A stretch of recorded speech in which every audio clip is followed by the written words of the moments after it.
بسم اللہ الرحمن الرحیم۔ السلام علیکم۔ تو ایک خاتون تھی، وہ رسول اللہ صلی اللہ علیہ وآلہ وسلم کی خدمت میں حاضر ہوئیں اور عرض کیا، یا رسول اللہ، میں آپ کی خدمت میں اپنے آپ کو ہبا کرنے آئی ہوں۔ نبی کریم صلی اللہ علیہ وآلہ وسلم نے ان کی طرف دیکھا اور نظر اٹھا کر دیکھا، پھر نظر نیچی کر لی اور سر کو جھکا لیا۔ جب خاتون نے دیکھا کہ نبی کریم صلی اللہ علیہ وآلہ وسلم نے ان کے بارے میں کوئی فیصلہ نہیں فرمایا تو بیٹھ گئیں۔ ٹھیک ہے، تو یہ کہتے ہیں کہ وہ جو عورت تھیں، ایک دوسری اسی کے آگے حدیث ہے، آگے اور پیچھے کی حدیث، یہ مطلب الگ الگ راوی سے روایت ہے نا حدیث، تو کسی نے تفصیل سے بیان کیا، کسی نے کم تفصیل سے، تو ایسے کسی نے کوئی پورشن بیان کر دیا، کسی نے کوئی پورشن بیان کر دیا، کسی نے کوئی پورشن۔ تو آگے کا میں بتا دیتا ہوں۔ تو وہ عورت دوبارہ پھر آپ صلی اللہ علیہ وآلہ وسلم کے سامنے آئی اور کہا کہ میں اپنے آپ کو آپ کے لیے ہبا کرتی ہوں، آپ میرے ساتھ جو کرنا چاہتے کر لیں۔ ٹھیک ہے، یعنی کہ نکاح کر لیں، یا میں اپنے آپ کو آپ کے لیے وقف کرتی ہوں۔ آپ صلی اللہ علیہ وآلہ وسلم نے کوئی رسپانس نہیں دیا، کوئی جواب نہیں دیا۔ پھر تیسری دفعہ وہ جو نیک عورت تھیں، انہوں نے پھر آپ صلی اللہ علیہ وآلہ وسلم کے لیے اپنے آپ کو ہبا کرنے کا کہا۔ آپ صلی اللہ علیہ وآلہ وسلم نے پھر کوئی جواب نہ دیا، اور چوتھی دفعہ بھی ایسے ہی ہوا، تو اب وہ بیٹھ گئیں۔ ٹھیک ہے، تو اب میں آگے سے اسی کے حدیث کے آگے سے پڑھ دیتا ہوں، کیونکہ وہ الگ الگ حدیثیں ہیں نا، مثلاً اسی کے آگے حدیث ہے، اسی کے پیچھے حدیثیں ہیں کافی ساری، تو ہر ایک راوی نے، کسی نے تھوڑا پورشن بیان کر دیا، کسی نے تھوڑا زیادہ بیان کر دیا، کسی نے کوئی حصہ چھوڑ دیا، کسی نے کوئی حصہ چھوڑ دیا، تو اس لیے میں نے سوچا آپ کو کلیئر کر دوں اس چیز کے بارے میں بھی۔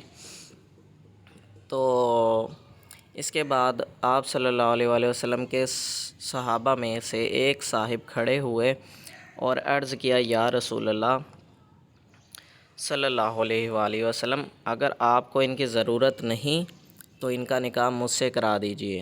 ٹھیک ہے، وہ صحابی تھے، اسی محفل میں موجود تھے، انہوں نے کہا کہ آپ صلی اللہ علیہ وآلہ وسلم میرا نکاح ان سے کروا دیجئے۔ نبی کریم صلی اللہ علیہ وآلہ وسلم نے دریافت فرمایا کہ تمہارے پاس کوئی چیز ہے؟ انہوں نے عرض کی کہ نہیں یا رسول اللہ، اللہ کی قسم۔ تو نبی کریم صلی اللہ علیہ وآلہ وسلم نے فرمایا کہ اپنے گھر جاؤ اور دیکھو شاید کوئی چیز مل جائے۔ وہ گئے اور واپس آ کر عرض کی کہ نہیں یا رسول اللہ صلی اللہ علیہ وآلہ وسلم، میں نے کوئی چیز نہیں پائی۔ تو نبی کریم صلی اللہ علیہ وآلہ وسلم نے فرمایا، اور دیکھ لو، اگر ایک لوہے کی انگوٹھی بھی مل جائے۔ وہ گئے اور واپس آ کر عرض کیا، یا رسول اللہ صلی اللہ علیہ وآلہ وسلم، مجھے لوہے کی انگوٹھی بھی نہیں ملی، البتہ یہ میرا تہمد ہے۔ سہل نے رضی اللہ تعالیٰ عنہ نے بیان کیا کہ ان کے پاس چادر بھی نہیں تھی۔ ان صحابی نے کہا کہ ان خاتون کو اس تہمد میں سے آدھا عنایت فرما دیجئے۔ نبی کریم صلی اللہ علیہ وآلہ وسلم نے فرمایا کہ یہ تمہارے تہمد کا کیا کرے گی، اور اگر تم اسے پہنو گے تو اس کے لیے اس میں سے کچھ باقی نہیں رہے گا۔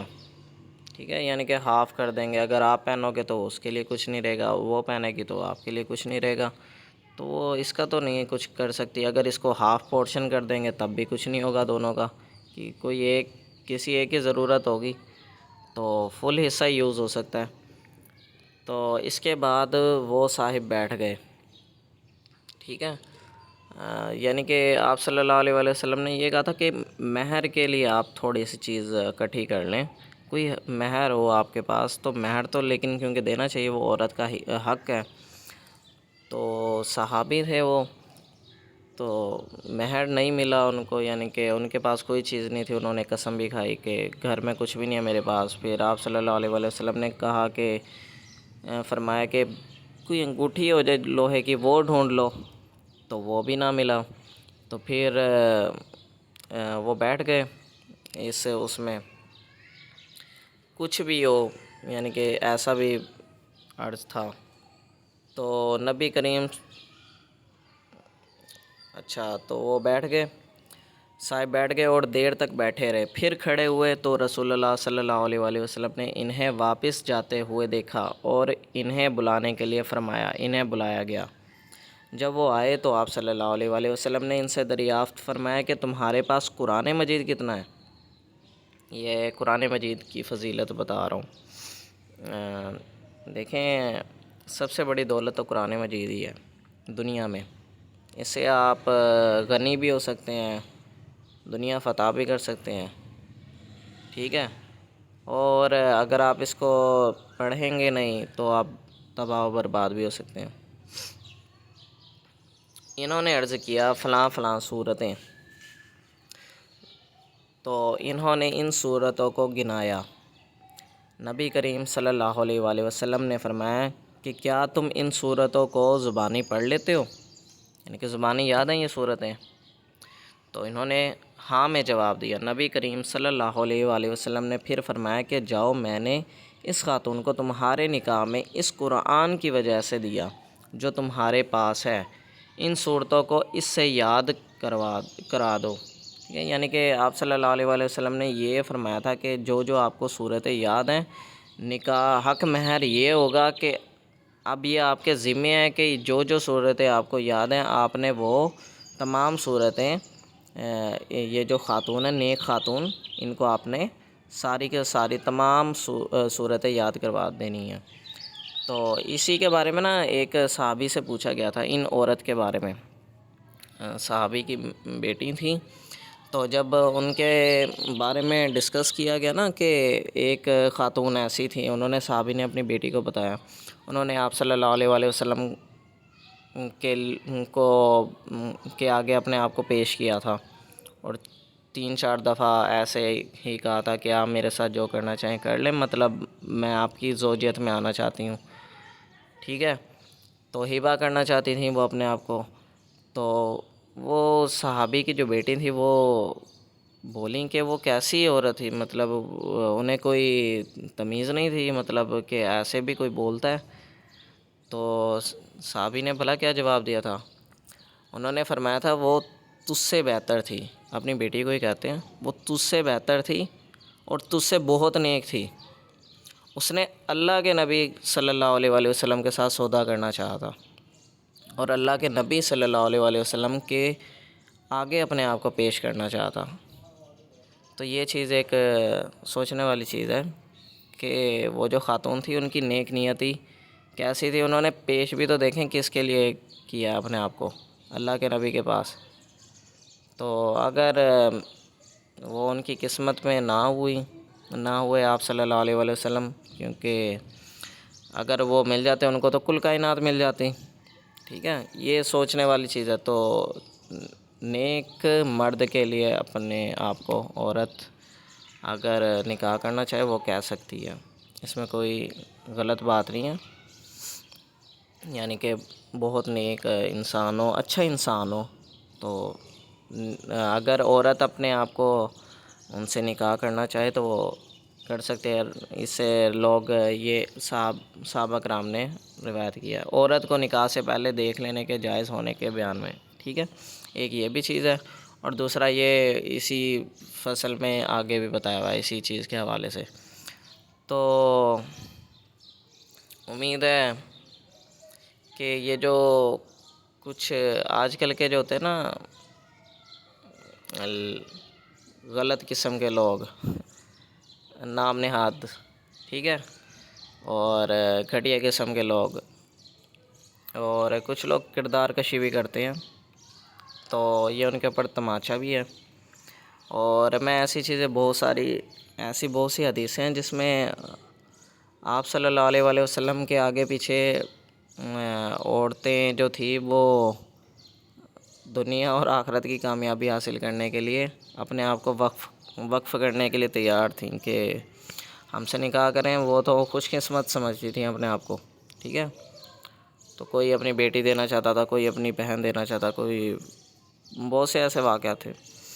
تو آپ صلی اللہ علیہ وآلہ وسلم کے حصے میں صرف ایک بیوی آئیں، ام عائشہ علیہ السلام، ٹھیک ہے، جو مطلب یہ کہہ سکتے ہیں کنواری تھیں۔ باقی جتنے بھی آپ صلی اللہ علیہ وآلہ وسلم کے نکاح تھے تو وہ تقریباً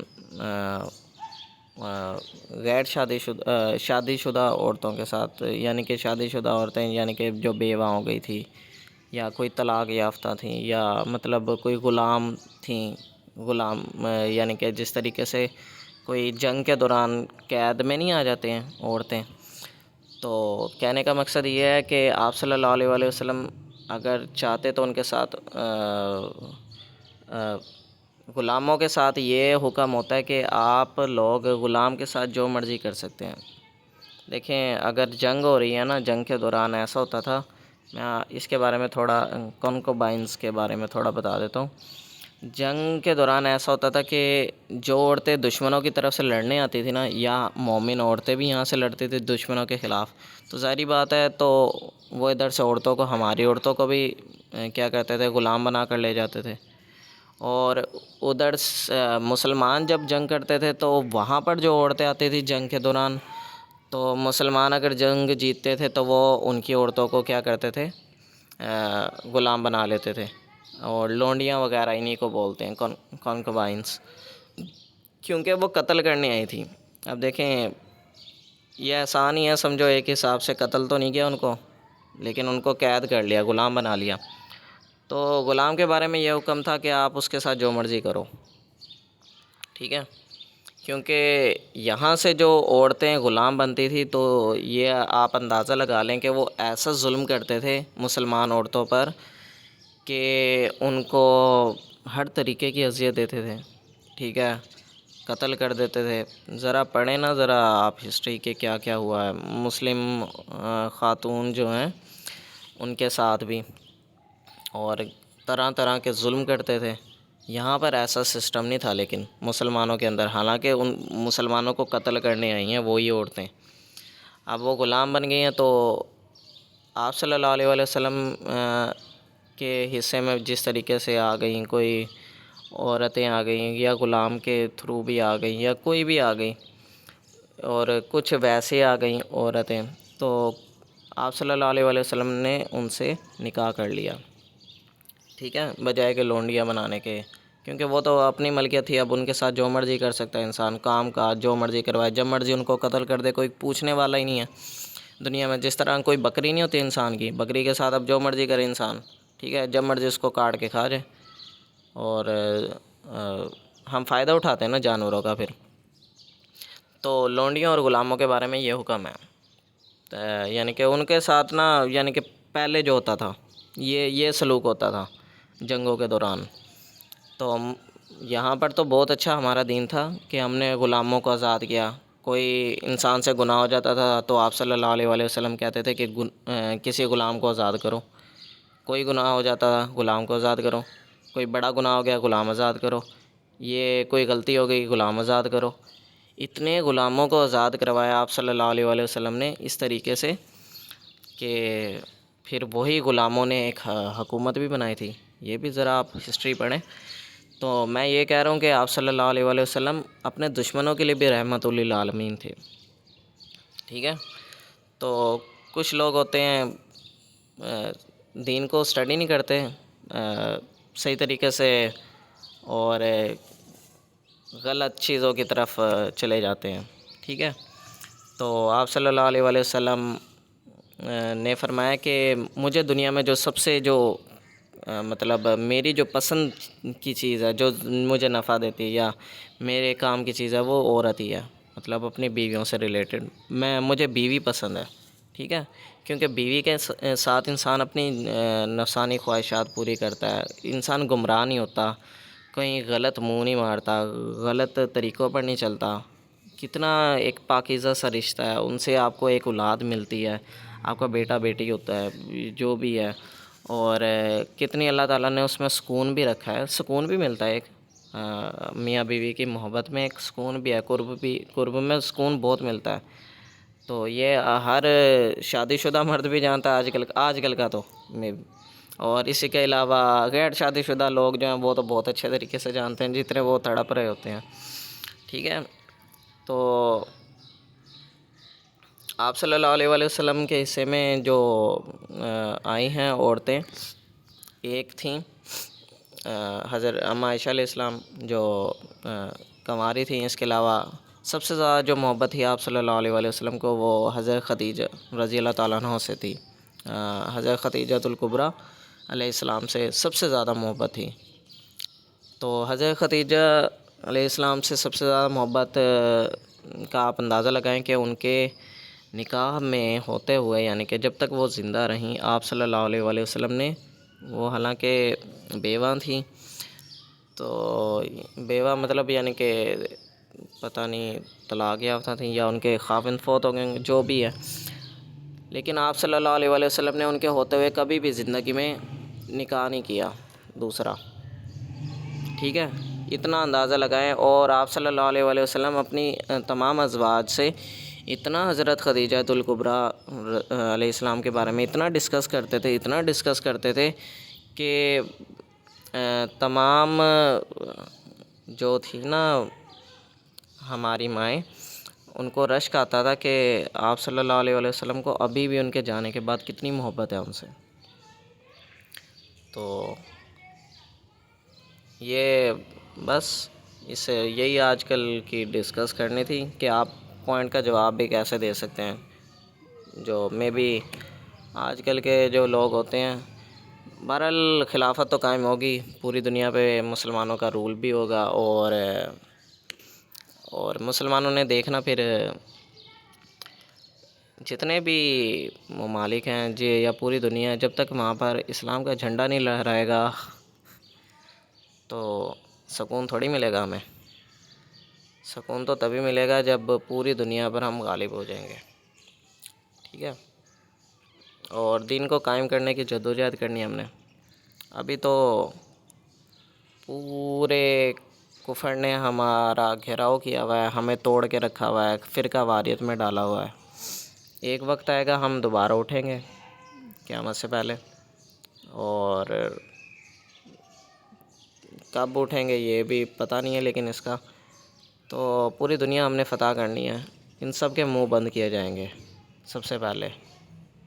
اور وہ کہتے ہیں نا منصبہ نبیہ فاقتلو، یعنی کہ کوئی بھی شخص کسی ایک بھی نبی کی اگر کوئی گستاخی کرے تو اس کو کاٹ کر رکھ دو. ٹھیک ہے. تو یہ حدیث اپنے ذہن میں رکھنی ہے آپ لوگوں نے. تمام انبیاء کرام ہمارے لیے کیا ہے؟